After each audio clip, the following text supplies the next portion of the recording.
Afternoon dears, बात करते हैं आज गोल्ड के पोजीशन की। पहले हम अपनी कल की एनालाइज देख लेते हैं। कल हमने जब गोल्ड को एनालाइज किया तो 33-35 के पास मूव कर रहा था और यहाँ पर मैंने दो पोजीशन बताई थी कि यहाँ से ये ट्राई कर सकता है अप जाने की। ये सपोर्ट एरिया ऑलरेडी ब्रेक था, तो यही है कि ये ज्यादा से ज्यादा जो है वो इस एरिया तक 49 तक जा सकता है और यहाँ से होगा रिजेक्ट। ज्यादा चांसेस यही है। 17 का पहला लेवल है और सेकंड जो है वो 7 वाला एरिया। अब यहाँ पर दो पोजीशन थी, अगर तो इस एरिया को ब्रेक करता है और फिर यहाँ से दोबारा जो अगर 67 का, जैसे मैंने बताया था कि 67 से रिजेक्ट होता है तो एक बड़ी सेलिंग दे सकता है ये यहाँ से नीचे या फिर मजीद और नीचे। लेकिन अगर ये 67 को टेस्ट किए बिना यहाँ से नीचे आ जाता है तो फिर जो है वो ज्यादा सेलिंग नहीं होगी। 95 ज्यादा से ज्यादा मैंने बताया था कि 95 तक आ सकता है। यहाँ से दोबारा जो है वो अप जाने के चांसेस होंगे। यहाँ पर भी अगर देखें तो 7 और 4 का जो लेवल था इसके नीचे M15 का क्लोज दिया और सेकंड जो है वो 3 बुलिश क्लोज ऊपर ले गया और फिर यहीं स्टे किया और यहाँ से दोबारा इसने 30 वाला एरिया टेस्ट किया। मार्केट इसी तरह मूव करती है। आपको बताया जाता है कि कौन से एरियाज जो है वो बाइंग के लिए बेस्ट होंगे, कौन से जो है वो सेलिंग के लिए। सेकंड पोजीशन ये होती है कि अगर तो जो पोजीशन बताई जाती है उसको अगर मार्केट फॉलो कर ले, इट मींस कि अगर मैंने जैसा बताया था कि 67 तक अगर ये रिटेस्ट कर लेता है, यहाँ से चला जाता है, तो फिर सिर्फ सेलिंग ही देखी जा सकती है जो एक लंबी होगी।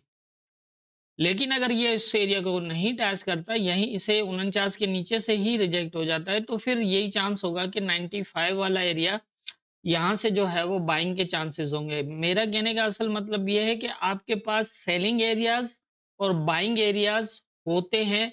आपने सिर्फ उन एरियाज के अंदर उस टाइप की ही ट्रेड देखनी है। इट मींस कि जैसा मैंने बताया कि 67 टेस्ट किए बिना नीचे आता है तो आपने यहाँ से सिर्फ बाइंग देखनी है। और अगर ये 67 को टेस्ट किए करके और फिर यहाँ से रिजेक्ट होके आता है तो फिर आपने यहाँ तक सेलिंग ही देखनी है और मजीद बाइंग यहाँ नहीं देखनी जब तक ये किसी सपोर्ट पे स्टे ना ले। तो ये थी हमारी कल की एनालाइज और मार्केट की मूवमेंट। अब देख लेते हैं आज के इंपॉर्टेंट एरियाज क्या होंगे। अब बात कर लेते हैं आज के इंपॉर्टेंट एरियाज की। इस टाइम कंडीशन ये है कि इसके पास अब जो रेजिस्टेंस एरिया बन रहा है वो 36-38 का है और उससे अब जो है वो 49-51 और फिर 67 से 75 वाला कल वाले लेवल ही हैं तक सारे। बीच में जो यहाँ सपोर्ट थी उसको मैंने रिमूव कर दिया और यहाँ पर जो रेजिस्टेंस बनता है वो लगा दिया है। नीचे जो है वो मैंने एक जोन बना दिया है, ये 17 से 13 का और उसके बाद 7 से 4 और 95 से 92। अब हम मार्केट को अगर जज करें तो यहाँ पर 95 एक बहुत ही अच्छी सपोर्ट, जैसा मैंने कल भी बताया था, इसने टेस्ट नहीं की है अभी तक। और जितना ऊपर से ये गया है इतने ऊपर से हम इसको जो है वो ये कह नहीं सकते कि ये इस सपोर्ट को फॉलो कर रहा है, क्योंकि ये डायरेक्ट ही इसे M15 में ब्रेक क्लोज है और फिर ऊपर भी क्लोज दे दिया। तो इट मीन्स कि ये कह सकते हैं कि ये रास्ता साफ कर दिया है इसने फिलहाल। लेकिन इसको ये नहीं कह सकते कि मार्केट अभी प्रॉपर सपोर्ट पे है। लेकिन मामला ये है कि ये रेजिस्टेंस एरिया नीचे और ऊपर ब्रेक है। ये वाला जो है वो नीचे ब्रेक करने के बाद इसने ऊपर ब्रेक नहीं किया और इसी तरह से ऊपर वाला ये एरिया है, इसके साथ भी ऐसा ही हुआ है, नीचे ब्रेक और ऊपर ब्रेक। अब मार्केट जो है वो 36-38 को टेस्ट करने की कोशिश कर रहा है ये, और यहाँ पर 22 का जो है वो एरिया इसने ब्रेक किया है, शेडो ब्रेक। तो इसका मतलब ये या तो ये सीधा अब यहाँ से 17 को टेस्ट करके निकलता है तो फिर फर्स्ट टारगेट, और इस एरिया को देखना पड़ेगा। अगर तो यहाँ से रिजेक्ट होता है तो फिर यहाँ आ सकता है ये दोबारा और यहाँ से फिर इस तरह की पोजीशन बन सकती है।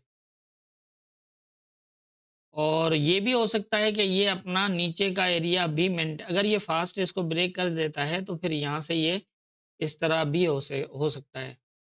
एक तो ये है, दूसरा ये है कि अगर ये फास्ट इस एरिया को ब्रेक कर देता है तो फिर 49 तक जाने के बाद फिर दोबारा चांसेस हो जाएंगे इसके।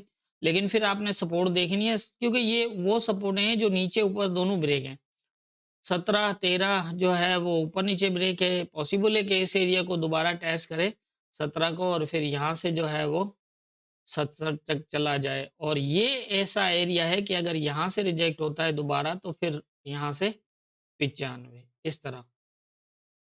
अभी करंट पोजीशन जो है वो यही नजर आ रही है। अब न्यूज़ भी है आज और कल एफओएमसी भी है, तो ये तैयारी एफओएमसी की है, लेवल ऊपर नीचे सारे ब्रेक करना, ताकि रास्ते सारे साफ, और फिर जो है वो बड़ी मूव लगाने में इसको परेशानी नहीं होगी। समझ रहे होंगे, जैसा कि आप जानते हैं हम फंडामेंटल फॉलो नहीं करते, हम सिर्फ लेवल टू लेवल मार्केट को जज करते हैं, ना ही इंडिकेटर और ना ही कोई पैटर्न, सिर्फ हमारा इन लेवल्स के बेस पे ही जो है वो मार्केट को एनालाइज करते हैं। और शुक्र है कि आप देख रहे हैं कि किस तरह मार्केट जो है वो हमारे लेवल्स को फॉलो करती है। अब आगे सिचुएशन यही है, अगर तो ये इस एरिया को ब्रेक करके आता है तो भी ये तकरीबन, अगर ब्रेक करके फास्ट निकलता है, क्योंकि ये ऑलरेडी ब्रेक है तो अलग बात है, लेकिन अगर इसको ब्रेक करता है और आता है, क्योंकि ये नीचे से जिस तरह जा रहा है तो इतना मुश्किल है इसके लिए इससे ज्यादा ऊपर जाना, यहाँ से भी रिजेक्ट होने के चांसेस होंगे, ज्यादा चांसेस ही। अगर ये ब्रेक करके आता है तो फिर 95 को टेस्ट करके ये दोबारा फिर बुलिश हो सकता है यहाँ से, लेकिन अगर इसको ये टेस्ट करके आता है तो 95 और इससे नीचे भी जा सकता है, इस तरह की पोजीशन है। अभी जैसा मैंने कल भी बताया था कि 95 से लेकर 67 का ऐसा एरिया है जिसके ऊपर ये एक अच्छी खासी जो है वो मूव्स लगा सकता है, ऊपर नीचे करके, क्योंकि जैसा मैंने कल भी बताया था कि मंथली क्लोज की वजह से। तो जितनी मेरी समझ है उसके हिसाब से मुझे आज गोल्ड में यही लग रहा है, बाकी होना क्या है ये तो ऊपर वाला बेहतर जानता है, दुआ में याद रखिएगा।